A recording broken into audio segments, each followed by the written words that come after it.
नमस्कार बच्चों, आज हम हिंदी में करेंगे शब्द किसे कहते हैं। शब्द को इंग्लिश में क्या कहते हैं? वर्ड। तो शब्द की परिभाषा क्या है? वर्णों के मेल से बनी स्वतंत्र एवं सार्थक इकाई को शब्द कहते हैं। यानी शब्द किसके मेल से बनता है? वर्णों के मेल से। और साथ ही साथ शब्द क्या होते हैं? स्वतंत्र और सार्थक होते हैं। जैसे कुछ शब्दों के उदाहरण, जैसे घर, राम, विद्यालय। आप और भी अनेक शब्दों के उदाहरण दे सकते हो, जैसे पेन, पेंसिल, पुस्तक। बहुत सारे शब्द हैं जिनके आप उदाहरण दे सकते हैं। इसी तरह पद किसे कहते हैं? जब एक शब्द व्याकरण के नियमों में बंधकर वाक्य का अंग बन जाता है, उसे पद कहते हैं।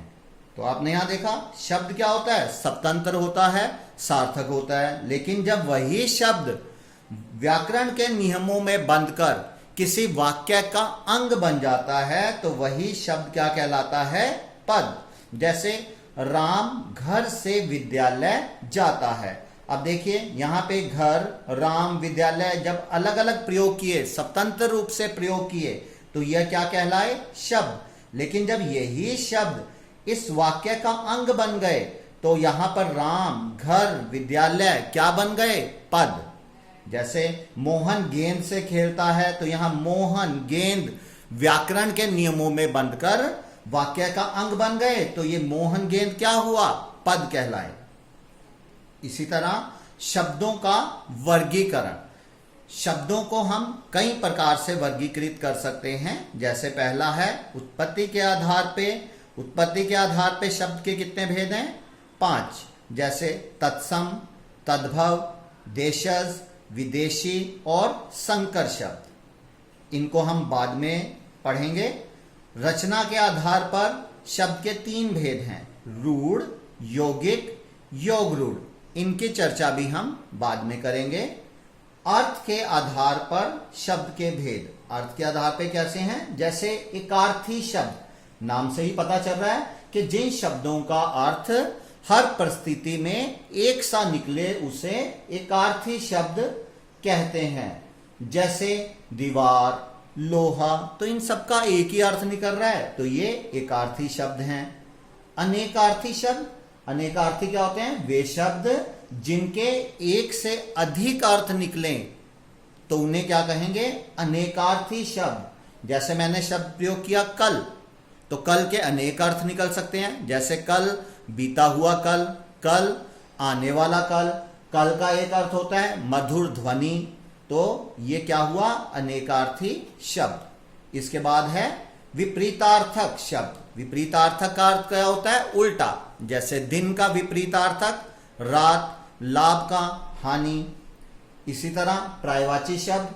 पर्यायवाची शब्द क्या होते हैं? वे शब्द जो किसी शब्द का समान अर्थ दें, यानी एक जैसा अर्थ दें, उसे क्या कहेंगे? पर्यायवाची शब्द। जैसे मैंने कहा सूर्य, तो आप सूर्य के लिए क्या प्रयोग कर सकते हैं? दिनकर, भास्कर, रवि, आदित्य आदि। तो ये क्या हुए? पर्यायवाची शब्द। फिर है अनेक शब्दों के लिए एक शब्द। यानी हमने बहुत सारे शब्द ना प्रयोग करके वही बात एक ही शब्द में कह दी, तो वो क्या हो जाता है? अनेक शब्दों के लिए एक शब्द। जैसे मांस को खाने वाला, मांसाहारी।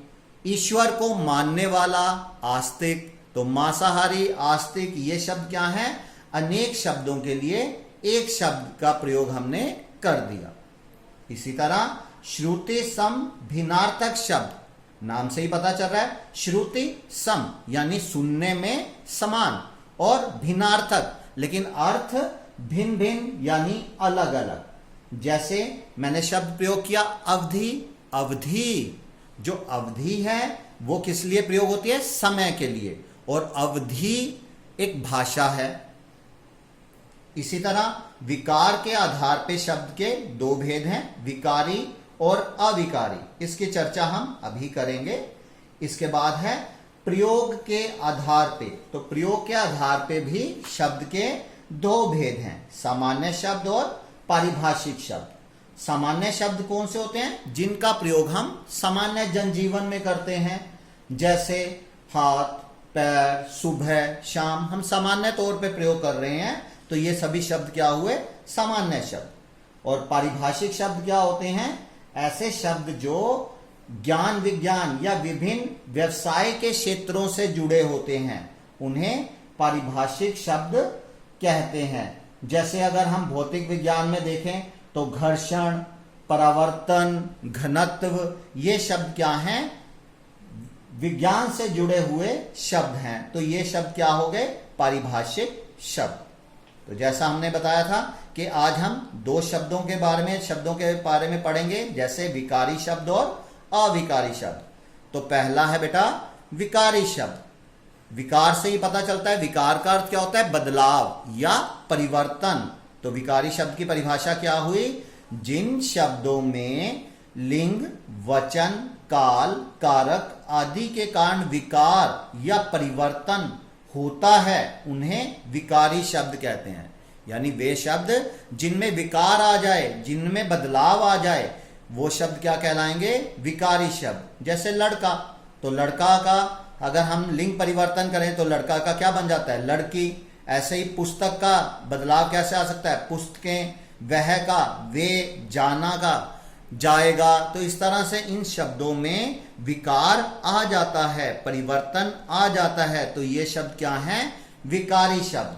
इसके अलावा विकारी शब्द कौन से होते हैं? जैसे संज्ञा, नाम होता है, ये भी विकारी शब्द है। सर्वनाम भी विकारी शब्द है। विशेषण क्या होता है? जैसे संज्ञा का मैंने बताया, नाम को संज्ञा कहते हैं। सर्वनाम क्या होता है? जो किसी नाम के स्थान पर यानी संज्ञा के स्थान पर प्रयोग होता है, वे सर्वनाम होते हैं। विशेषण क्या होता है? जो संज्ञा सर्वनाम की परिभाषा बताए, वो विशेषण।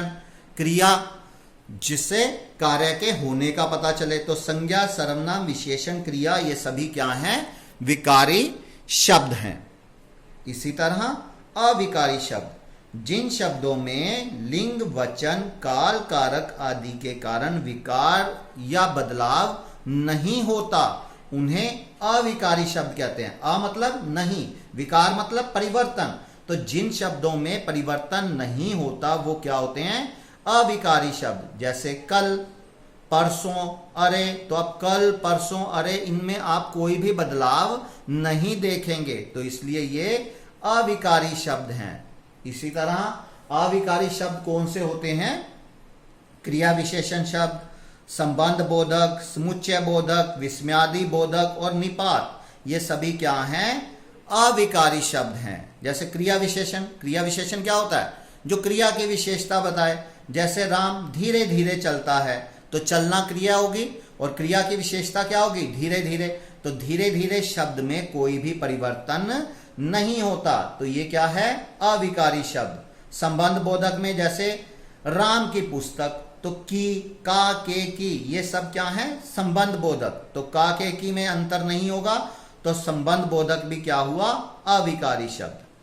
समुच्चय बोधक, समुच्चय का अर्थ क्या होता है? जोड़ना। यदि तुम ऐसा करोगे तो यदि, तो, ये जुड़ रहे हैं, वाक्य को जोड़ रहे हैं, तो यदि, तो, इनमें भी कोई परिवर्तन नहीं होता, ये अविकारी शब्द हैं। विस्मयादि बोधक शब्द क्या होता है? हैरानी, जिसमें हैरानी हो, जैसे अच्छा, अरे। तो इन शब्दों में भी कोई परिवर्तन नहीं आता, तो इसलिए ये भी अविकारी शब्द हैं। इसी तरह निपात, निपात क्या होता है? जो शब्द के साथ जुड़कर उसके अर्थ में विशेष प्रकार का बल देता है। यानी विशेष प्रकार का बल कैसे? जैसे क्या आप भी दिल्ली चलेंगे? तो यहां भी। अच्छा, आप वहां गए सो अच्छा हुआ, आप वहां गए सो अच्छा हुआ, तो यहां भी और सो, ये दोनों शब्द क्या हैं? निपात हैं। और निपात भी क्या होता है? अविकारी शब्द। तो बेटा आज हमने शब्द और पद में अंतर किया, शब्दों का वर्गीकरण में विकारी और अविकारी शब्दों के बारे में पढ़ा। बाकी हम बाद में पढ़ेंगे। धन्यवाद।